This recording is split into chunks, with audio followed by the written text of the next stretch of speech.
इथं आलेला प्रत्येक मतदार हा आमचा प्रचारक आहे आणि महायुतीचा प्रचारक आहे।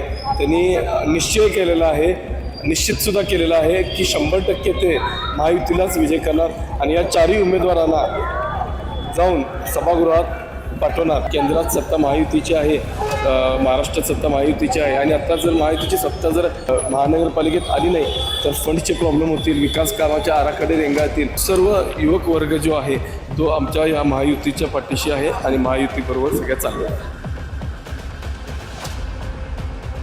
सर नमस्कार, महापालिकेची निवडणूक आहे, 15 जानेवारी रोजी मतदान होणार आहे। काय सांगाल, आज प्रचार फेरी दरम्यान उत्स्फूर्त तुम्हाला प्रतिसाद लाभतो, एकंदरीत काय सांगाल? खरोखर हा विश्वास आहे महायुतीवर, जे मतदार आज सर्व पाठीशी आमच्या उभे राहून ह्या प्रचाराला त्यांनी सामोरे गेलेले आहेत आणि प्रत्येक इथं आलेला प्रत्येक मतदार हा आमचा प्रचारक आहे आणि महायुतीचा प्रचारक आहे। त्यांनी निश्चय केलेला आहे, निश्चितसुद्धा केलेला आहे की 100% ते महायुतीलाच विजय करणार आणि या चारही उमेदवारांना जाऊन सभागृहात पाठवणार। हे जे या आमच्या सगळ्या मतदारांनी इथं पण घेतलेलं आहे ते पण 100% येत्या 15 तारखेला दिलेल्या कमळ, धनुष्यबाण आणि घड्याळ या चिन्हावर बटन दाबून त्यांना प्रचंड मताने विजय करणार। कोल्हापूर हे फुटबॉलपटूंचं शहर म्हणून ओळखलं जातं, अनेक फुटबॉल तालिमांचा तुम्हाला पाठिंबा मिळतो, याबद्दल काय सांगाल? पहिल्यापासून अग्रस्त दिवंगत आमदार चंद्रकांत जाधव हे फुटबॉल स्वतः खेळाडू होते, मी स्वतः खेळाडू आहे। तर फुटबॉलमध्ये पहिल्यापासून अग्रस्त आम्ही आहे। आम्ही स्वतःचा चषकसुद्धा घेतो, चंद्रकांत चषक, तो दरवर्षी हंगामी चषक असतो आणि इथं कुठलाही पक्षीय न करता सर्व आम्ही एकत्र माणसं येऊन, सर्व पक्ष एकत्र माणसं येऊन आम्ही कार्यक्रम साजरा करतो।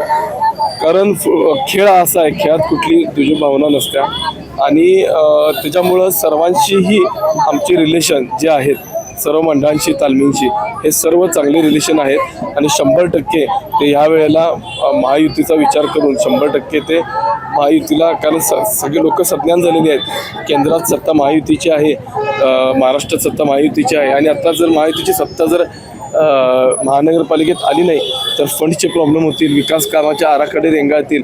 तर ह्यासाठी 100% आमची जनता सज्ञान आहे की महायुतीच्या सरकारला निवडून देणार की जेणेकरून येणारी हंगामी कामं जी आहेत ते चांगल्या पद्धतीने पूर्ण होतील। नगरसेवक झाल्यानंतर पहिलं काम काय असेल? नगरसेवक झाल्यानंतर पहिलं काम असणार आहे नियोजन पद्धतीने काम करणं, जे काही विजन ठेवलेलं आहे त्या विजनला घेऊन पुढे जाणं। कारण प्रभाग हा स्मार्ट प्रभाग बनवणं ही पहिल्यापासून अण्णांची इच्छा होती। कुठलाही प्रभाग असून दे हा स्मार्ट झाला पाहिजे, smart in the sense of की तो डिजिटलायझेशनमध्ये आणला पाहिजे।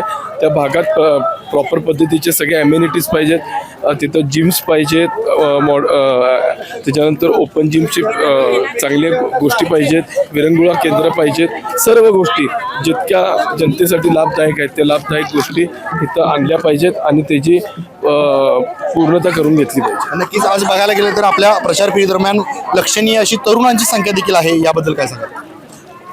सध्या आता युवक वर्ग जास्त आहे आणि युवक वर्ग हे आकर्षित महायुतीला झालेला आहे, कारण महायुतीनं भरपूर ॲग्रेसिव्हली कामं केलेली आहेत।